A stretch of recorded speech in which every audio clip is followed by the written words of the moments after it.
playing 5 of 12. So, I mean, based off of everything we've heard, it doesn't sound like the Adams is going to do anything like immediate, and it also doesn't sound like, especially from all the stuff that me and you have been messaging back and forth about, it sounds like our best case is we're getting Simmons back last 2 to 3 games of the season. Right. That's best case. So Right. you're talking about a team that basically is going to be spending 75% of its remaining 12 games fighting for not being in the 9-10. And Right. I mean, look, I think the idea of them getting the 6th seed is ridiculous. It's not happening. But I was a true believer in that, but that was fan bias. I mean, honestly, I just think Toronto is playing too well, and to be honest, like if they honestly, with the way that this season's going, it would be nice if they actually were the 8th and got to go to Cleveland instead of Toronto, or even home versus any of these teams if they were what you call it, if the mandate doesn't change. But like it's just. I don't know. I find that it's funny because like there's no team, like baseball is my first love, but the Nets, for a variety of different reasons, have become my absolute favorite team, and a team that I think about 24/7. But the season is so exhausting, and the discourse about it to me is so unhealthy for the most part that it's just like I don't know, like until we get some breaks and whatnot, like it's just hard to it really is hard to take the team completely serious. Like The good part is this is the best version of the Nets under the Kyrie KD era. Yeah, that's definitely true. I'm gonna mute myself and cough, but you talk. I mean, I think when we look back on last year, we're going to see that. Yeah, I think when we look back on last year's team, you actually do see that, like, if they get a full time Kyrie, if they get a full time Kyrie, and if they get like a 20 to 25 minute per game Simmons, on top of having Seth Curry and Dragic and Drummond and Aldridge and Mills and all those guys. I mean, this team is eons better and more and plus Bruce Brown is eons better than last year's team, especially with what we ended up having. Even when it was just KD and Kyrie. I mean, with just KD and Kyrie, you were talking Joe Harris, who was completely in his head and who's obviously out right now. You had Shamet, you had Jeff Green, who obviously was a really important linchpin of that squad, and then you had like the Claxton, Blake, hodgepodge of crap. I mean, this team is way deeper. It's got more shooting.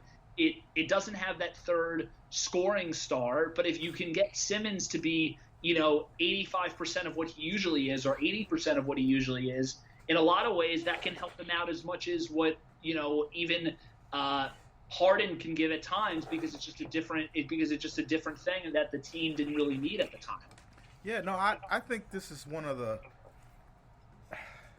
That's the only part that I enjoyed about the game yesterday, is that, like, watching Drummond play a role that he's good at, watching Dragic run an offense that he's good at. Right? I wished for a couple of things. I wished for more rebounding, and I wished for floor spacing, and I wished for a wing defender. And we got all of that in spades. We got pretty good versions of all of those things in spades. What we don't have is, again, previous to this, I would have blamed the roster. I would have said, and I put it in Sean Mark's lap. I said, this roster, even though I liked it, which seems hyperbolic, or not even hyperbolic, hypocritical, but the team still had all the problems that the Nets have had since Sean Marks has been here. The Harden trade almost Like I don't think he would have. I think we would have had Drummond last year if he liked Drummond, right? I don't know your take on that Yeah. one before I move on. Like we would have had Drummond last year if Sean Marks liked Drummond, right?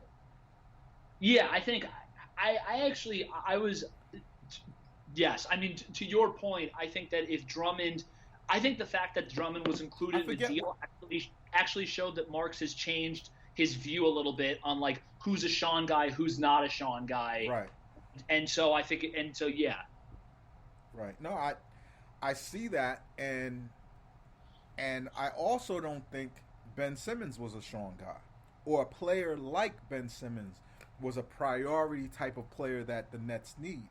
I don't. I For all the years that Sean Marks has been here, and we could go through the names: Travion Graham, David Nwaba. I erased his name from my brain because he was so shit. But he's a gentleman and he's a good man off the court. By the way, what's the guy's name? The president or the politician? oh I purged him from my brain. yeah, I know who you're talking about. Garrett Temple or Thank you, Garrett Temple. Like it's just Sean Marks likes the 6'5", 6'4", 6'3" guy that he could Bruce Brown. He could play at the four. Bruce Brown is not an NBA playoffs four. The Toronto Raptors will eat Bruce Brown alive. He's not long enough. He's not tall enough. He's a good wing defender. He's a gritty journeyman. He's played lights out. But I can't wait for Ben Simmons to replace him in the lineup. I cannot wait. I'm looking forward to it every single day. But that's what Sean Marks likes. Sean Marks wants to play positionless basketball and doesn't believe in size. Am I crazy for saying that, Sam? no, you're right. Right. So, and I'm just going by the acquisitions, the players, what he's traded for. In the light of, we were always a horrible rebounding team. Our teams over the past few years and this season until we got Drummond have been killing us in possessions. They all have more possessions than we were. And last night, guess what? I think we had at some point Ryan Rucco said we're killing them in possessions. And when he said that, it was like he was like, really, us? Like, I thought that was super cool. Like that finally we are a team that can rebound these misses on the nights that our guys aren't hitting shots and giving them second opportunities. But at the same time, it's like the flaws of the Nets have been fixed, but the reason the Nets are not good and the reason why the Nets are not challenging or not in a better position, just coasting into the playoffs, is because of what we've already discussed. It's not, and the other thing that I saw last night with and I've seen it the last 3 games. Even with Kyrie, getting 61, it wasn't 61 on ISOs. It wasn't just like kamikaze just dive to the rim. It was we run sets now. Like that was the thing we were talking about yesterday. Like Harden, he gunked up our offense. It looked like the Nets weren't running an offense.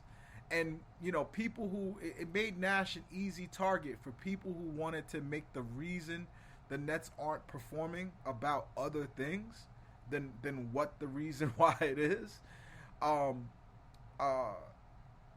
They made it about Nash, and they were trying to tell, like, I promise you, one day do this study. Look at all the people who criticize Nash, and then go, is this a Kyrie stan or someone who is very, very, very pro Kyrie? And almost every single time, it's been that. And now I'm starting to see the offense run. I'm starting to see people moving. And even Kyrie said, yo, the ball was hopping. I was getting plays within the offense. Steve kept calling my number. So we do have a system, right? like we understand the reason why they could let Mike D'Antoni go, because the person with the most subject matter expertise at running this particular offense, the foremost expert on running this particular offense, is who, Sam? Steve Nash. Correct. But you want to know what's a weird thing that I'm starting to see now too, Sam? I'm starting to see people so frustrated, but they can't blame the reason why we're in this mess. And the reason why we've been in messes the last 3 years, I don't have to go through them. Um, um, that I'm starting to see Sean Mark slander. Have you noticed any of that? Yeah, that's. I mean, well, because it's exactly what you said. They realize that they can't. That Nash is having a good week, so it's got to move on to the next thing. Yeah. So it's one of those things. It's be angry at everyone else besides your abuser. The Knicks fans do this. I've witnessed it. I've had a conversation about it. They went through this with Carmelo. They couldn't see Carmelo was hurting the team. They couldn't see that where Carmelo was in his career and where the Knicks were in their development was not matching up. They gave him another contract. They hired the coach he wanted, and it set the team back 10 years because, and they still haven't gotten right from it. It's because when you can't actually see the reason for your problems, and Carmelo caused a lot of the problems at the Knicks, you know, forcing himself to be traded to make sure he got his money. That had a trickle down effect on everything the Knicks did after that, and it made the Carmelo Anthony era a fail. Because you could have had Carmelo Anthony and Chris Paul if they just held tight. Nonetheless, point being, the reason that happened was Carmelo, and you could blame everybody else. You could blame the organization. You could do whatever, and there was other things going on in that building that's crazy and still going on. But because you can't have a healthy conversation, and because the community around that conversation is not having the discourse that they need to have, the ire of the fans becomes the most illogical person. And right now, you know, I haven't been on Twitter in a while, but I feel this. I feel this kind of like winds of change where it's like this shit is not anybody else's fault but Sean Marks, and I cannot believe I heard those words. And you know, I've been critical of Sean. I was critical of the team that he brought in this summer. I said it. The blame lies in his hands. He has to carry us over the finish line. He has to do his fucking job. I agree in putting the blame where it should lie, but Sean Marks was like a holy cow before. Like he was a sacred cow that you can't touch. And now everyone seems to be hungry for hamburgers. And I don't understand it. If we lose Sean Marks, it might be one of those things that this team doesn't recuperate for like 10 years, 20 years. I totally agree. I think losing Marks would, and I don't like to be hyperbolic at all. I think losing Marks is like the Knicks losing Riley. I think it's a franchise altering thing. I think what this dude has done is what is like legitimately maybe the most underrated team building storyline that we've had over the last like couple decades. I think, like, especially at the speed at which he did it, the way he did it, who he ended up getting, the turn, like all that stuff was completely crazy. And look, like this is what the Kyrie thing boils down to, and it's what relates to Marks. It's like if someone comes into a house and